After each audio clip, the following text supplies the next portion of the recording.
Welcome to Digital Asset News. Take a top stories in cryptocurrency and digital assets and break them out in bite-sized pieces. So today we're going to do something a little different. We've already talked about the market. Markets are fine, functioning. There's no really fundamental changes. There's only volatility, which is normal for us. So that is the mainstay of crypto. But I want to talk to you about what brought you here, which was the title, which was I'm broke. And it's true, I'm broke. I woke up today and there was a nice little message on my, I got a text message alert. It says, you are overdrawing your account. I'm like, huh, it's interesting. What the heck happened? And then I took a look at the account and it was a little bit positive because what it does for my bank account, it's just, if I get overdrawn, it takes money from my credit card. I was like, shoot, that's crazy. And I just must have been busy. Still in Houston, we're still in this investment property, going through the motions, found a busted pipe, so that's why we're still here. But I was looking at the bank account, I'm like, what the heck happened? And then I realized, like, oh, Rob, you've been buying a boatload of crypto every single day because you dollar cost average your brains out for this entire year. And actually, I've been dollar cost averaging since 2018. So I've just been increasing my positions as time has gone on, as there's been dips, and I haven't really looked back. So the thing was, I was like, shoot, I mean, I've really, spent a lot of money. And I thought about it, and I really thought about it. I go, well, is that so much a bad thing to get out of the fiat position and into the cryptocurrency position? And no, it's not a bad. I mean, for me, this is not financial advice. I'm not a financial advisor, but for me, this totally makes sense. And this is why I'm really into assets. I'm into, houses and land and businesses and digital assets because I don't really see there's a need for money, obviously, but I just don't put a big premium on it.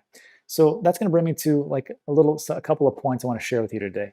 So first of all, why did I do this? Why did I do so much of this? Well, it's because the 4-year cycles, which I'm always talking about, I think that we are, if you just look back in the last bull run, we are, see this all-time high, 19.5. See, it says January 2017 or 2017. See where it's just kind of like flat? That's pretty much where we're at right now. We are at that point again in 2021. So I think right here is where I want to accumulate. So if I run out of money, it's okay. First of all, I just, I go to my other business account and I can just do an owner's draw and put it over there, or I do something else, or one of my other business accounts and pull money from there. And it's not a big thing because I have other assets out there that I can pull money from. So I think right now, for me, it only makes sense to get out of fiat because the purchasing power of fiat's going down. So that is the first part. And when you talk about dollar cost averaging, I've been doing this for a while when it's been super boring and flat, which is what is really was before this, but it's still, in my opinion, still very flat. So you have to understand, we've been in this upward channel, but then things have been going sideways, especially like with the Cardano, with Ethereum actually been going a little bit sideways. Things are, looking up for us as time has gone on.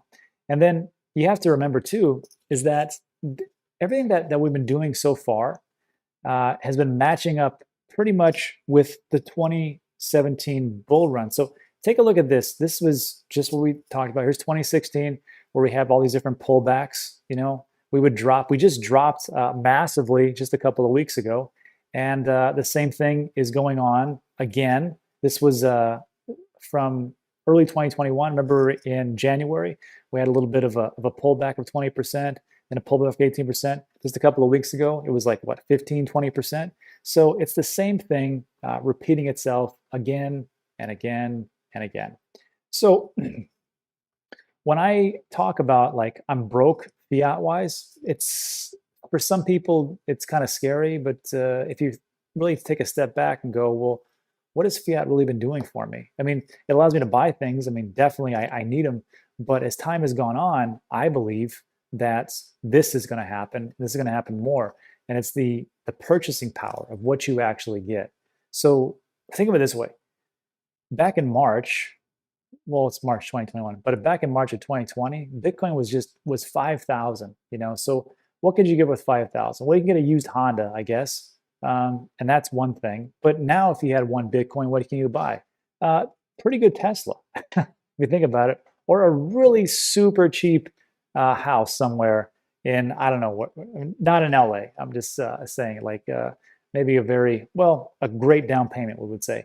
So when we take a look at this for like, the purchasing power of what's going on, you can continue to stay in fiat, or I can continue to stay in fiat, but I look at them like, why would I do that? Because all the money that I have is going to start to erode. I can only buy so many things. And then we've got another big problem, which is the uh, the different stimulus package that has been passed means that we're going to flood the market with even more dollars, which means that the purchasing power is going to go down even more. So not only are we talking about the purchasing power of the U.S. dollar that has gone down from 1913 all the way to the present. So remember when your grandparents would tell you, I could buy a house for a nickel, or whatever they would say. And well, they'd say, I buy a loaf of bread for a nickel, right? And they were right. They could do it because the purchasing power was pretty good. But of course, that same nickel buys absolutely nothing. And that's why like a nickel today was worth $1 back in 1913. And then this was a nice little graph. 1971 is when Richard Nixon took us off the gold standard. And then, of course, the purchasing power of the dollar went way down. And of course, the money printers went way up. And before you knew it, this little red line here, this is the currency in circulation. So the more currency that is in circulation, it dilutes the product itself. And of course, the purchasing power goes down. And that's pretty much matches up with the same thing over here. So the problem I see is not only about the purchasing power going down, but is the dilution of the dollar that is happening. And just so you know, this bottom right-hand corner, as of February 10th, 2021, there was 2.05 trillion worth of Federal Reserve notes in circulation. And this right here is like 2010, 12, somewhere around there. It was only 800 billion. And look at the purchasing power of the dollar right there. So, and this was actually just taken right from the federalreserve.gov. So when I take a look at this, right, and I don't know if you're like me, if your bank account has been, pretty low for quite some time, because your personal bank account, you just take that money and just put it in the cryptocurrency, and then you just watch it go up. Now, this would have been a pretty bad strategy in 2017 when we had the parabolic bull run go from. Let me just bring that up real quick. If you would have right here where it starts to really go up around June, July, August, and then just sort of stick everything in there and went all the way up, it would have been okay. But the thing is when do you get out? Because a lot of people, myself included, never got out. So the things that I'm doing now is when I'm getting out of these positions, I'm getting out of fiat and getting into cryptocurrency. Right now, it just makes sense because I see there's so many new roads being put in. There are so much interest into not just Bitcoin, but we just did a story about Chili's, that whole thing with sports teams and what they're doing there. I mean, Theta and smart contracts and Cardano and oracles like Chainlink. I mean, just the list goes on and on and on. VeChain and what they're tracking. So all these things that are happening, this is like, for me, it is the best time to get out of fiat and get into cryptocurrency. Now, there's going to come a point when everything just goes up, you're going to have to get out.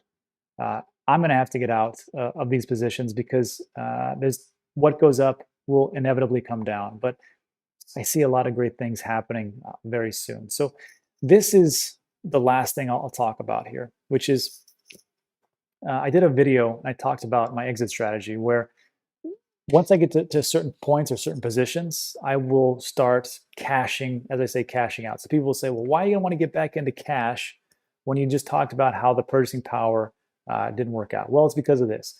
It's because I can't pay for houses I want to buy in cryptocurrency yet.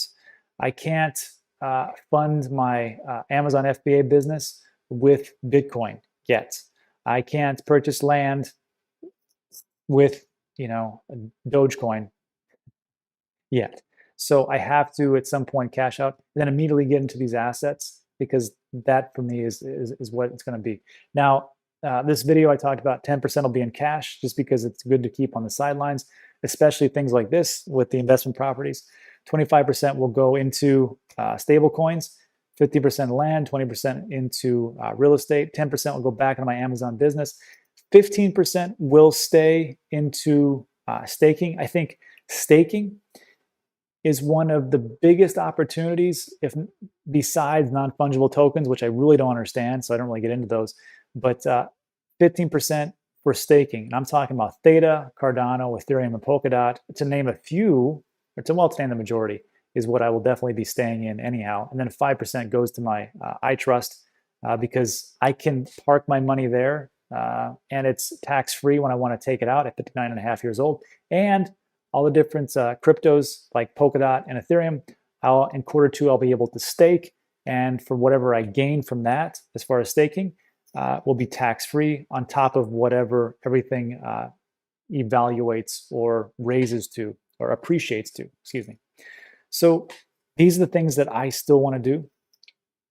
And